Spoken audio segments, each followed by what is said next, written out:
Allah Teala Yok kireççi. günahlarımızı geçirsin. Her bir mu'min hiç savunma kasal zayıflıdır oldu. Onu da bekliyor. Tahmin kılganға okşaştır. Arada kurmak dema. Sırtta orada fikir bilen yaşlar daire kurgunda var. Uşul zat aytıda men orada kılıktardı kılgan taravih namazlarını okugan birok ayet namazga çeyin min tillerga azıklı tillerga $1000 satıp alırsan azat kılır. 4 tarafın kıbla sen hiç kimge göz kara demesin. Mana uşul zat Osman Affan emne kıldı pazarga bardan bir puldu satıp alıp azat kılıp jibirdi. Ayında Orada bitirdi, orada ayet namazına çeyin beriştik. Bir emes 100 kulunu satıp alıp yetekçiler öskelgen onun Müslümanlar kutluqlar için bu kişilerge dağın akırında söz verir, anan keyin ayet namazı okuyor. Mana qarab boşonluktan biz özümüzdün ene tilimizde niyet kılabız, urmak durma.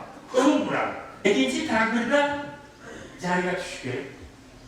Düştü. Allah'ın zatüründen keyin dağın Allahu Ekber. Uşul aralıkta toğuz janga düştü.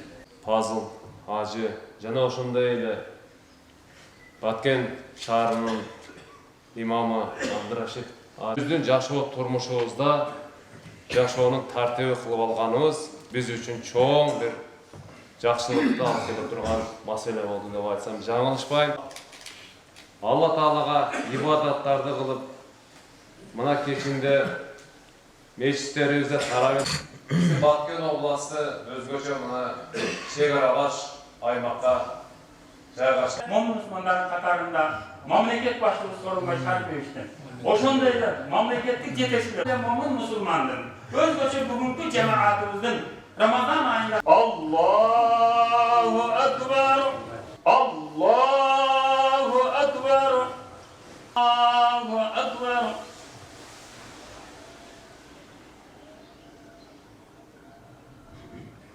Sami'allahu liman hamidah Allahu Ekber Allahu Ekber